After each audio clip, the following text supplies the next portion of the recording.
if you don't know, Neon got nerfed pretty hard. She used to have 2 slides. Now she has 1. And her ult is now half the time, which is not super big deal. Her ult is also 8 points instead of 7 points. Her accuracy while sliding is the same as the accuracy while you're crouch walking. Whatever. I never got that many kills with the crouch slide anyways. Little note, this is gonna make a lot of Neon players play shotgun. To combat the accuracy thing, like they're gonna want to play shotgun now, because as you can see, like the bullets don't really go straight.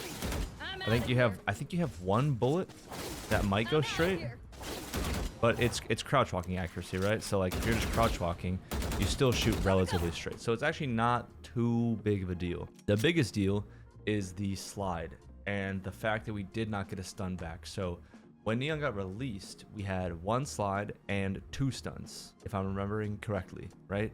Nobody at the time really complained about Neon being a broken character or whatever. She wasn't really picked much, but if you learned her, you can play and do well with her because those stuns are really like area controlling. Like, look at how large of an area just 1 stun has because it can bounce. I have a whole like lineup guide for all these lineups that you can use. But that was made for 2 stun videos, or that was made for like the 2 stun patch, and I never remade one for just a single stun, entry take, and it's kind of a little bit pointless to make one. I probably will still make one anyways. We're not talking about that today. We're talking about how you might be able to play Neon now, because you're gonna have to play her a little different. So this change, the biggest part is having 1 less slide, and I know you've seen a bunch of clips of like people sliding in, getting a kill, sliding in again, and like you can't do that anymore. So you have to be super intentional with your first slide. So originally, and in a lot of clips, you'll even see like a bunch of clips that I have where I will slide into a site first, or even just slide around a corner, like, around this common angle, just because you can, right? Now you can't do that. Now instead of like trying to slide around a corner, when you're trying to peek an angle initially, what you would do is just you just jump peek it instead. And if you don't know how to do this, you pull out your strafe, and then you press W to jump forward. You jump, and as you peek around the corner, you press D and S. So it kind of like does this little round out thing, and then you can press A to come back in a little bit. So then it kind of does a full circle. And this is like the only game that I know that reacts like this. But yeah, I mean, this is what you'd have to do now, and this is what you should be doing anyways. You shouldn't really be wasting a slide at this angle, but we're more so talking about this first entry angle here. So like, just say we're hitting C or whatever, and your Sova gets a ping here. You know there's a guy plat. Maybe there's one backside or whatever. Maybe there's one close too, right? You can throw a stun here, and then normally what I would do is either wall up over here so that nobody can peek you from this angle, and then you could slide back and kill that guy because that wall goes over.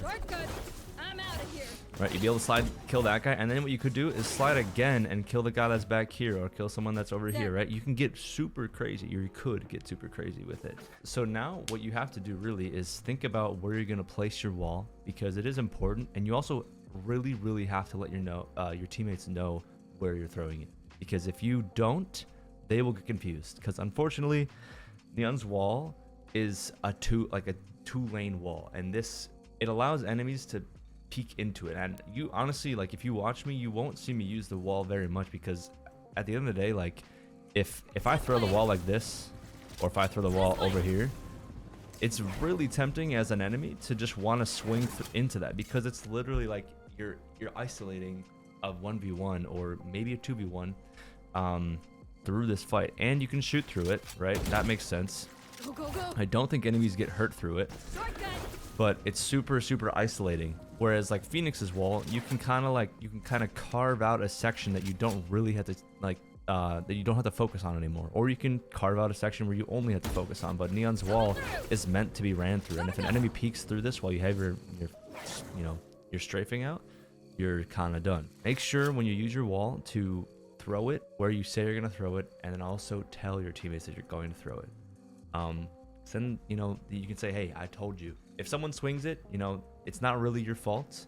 At least they don't blame you for like, oh, why'd you throw up that wall, blah blah blah. Like, I've heard that so many times. Why'd you throw that wall? Why'd you throw the wall? As a duelist, you really need to wait for information, because before you could kind of like look around and get a little bit of information by yourself, because you have the ability to like run away and then get past these angles like really quickly. The main thing that I think they even said it somewhere in like their in like the video that we watched, they want Neon's utility to be intentional, which is fair. You shouldn't just be able to throw willy-nilly just because you have this, right? Like that would be stupid. But then, you know, they gave Phoenix an extra flash, and they also have Phoenix start with the flash now too, so he's just throwing that whenever he wants. We're stuck with this for now, so let's learn how to actually play Neon. So let your initiators get the information for you.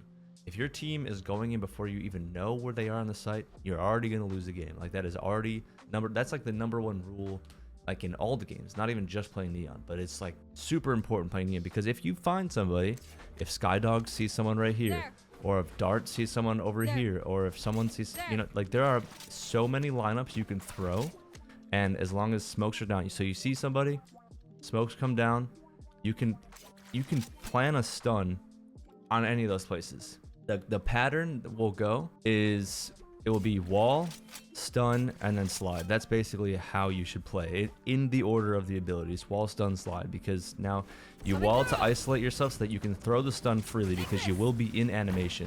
And if you get caught out here and you're trying to, say you're trying to stun a guy right here, right? If you get caught right here throwing a stun and this guy, you know, backup comes and somebody swings backside and you have your stun out, you're dead. So you want to find the person with your initiators, try and get smokes down. If you can't get smokes down, your teammates going before smokes are down, you throw your wall up however you need it. This is just the C-side example. However you need it, like that. Then you throw a stun lineup, and then you slide on the stun. That is the most intentional way you can like play Neon, like genuinely. And then at that point, you've used your whole kit. Like you've used your entire kit unless you have ults. So if you get one, that's fantastic. You should be using your whole kit to like in most rounds, to be fair, because your kit is what gives you the advantage over just, you know, swinging and trying to get a kill. Yeah, I mean that's kind of how you should play it now. I mean, before it was kind of the same. Like with pre-buff, you were able to use just, you know, you could stun wherever you wanted before without knowing as much information, because the stuns would cover so much area. Post buff, you had one stun, but you could kind of, you know, mess around and like get out quicker. You had a get out of jail free card essentially. You had two of them. You could slide away, because it's so hard to hit somebody when they're sliding and running side to side. Now it's super intentional. You have to use your stun you have to use your stun to stun somebody instead of just trying to clear an angle, and then you have to use your slide to kill someone that's stunned. Like that's basically it. Or kill someone that you know is like kind of under pressure, right? If you guys are pinching from garage and you guys are coming out here and they know someone is sitting in this corner, like, and you don't have your stun, say you use it back here, then you know this guy is stunned back there, and then you can just kill that guy, right? And then you can slide, or not, you can't slide anymore because you only have one. You know what I mean? It's basic now. It's super simple. It's a lot more streamlined than trying to figure out where people are, or like trying to zone people out with your stuns. That is pretty much it. I'll have more guides on like actual takes that you can do with Neon now on specific maps and on specific sites, and I'll also have stun lineups for like, just in case for some reason you can't do simple geometry or simple angles in your mind, right? If you can't figure that this can hit that is on you, man. Maybe Neon's not for you.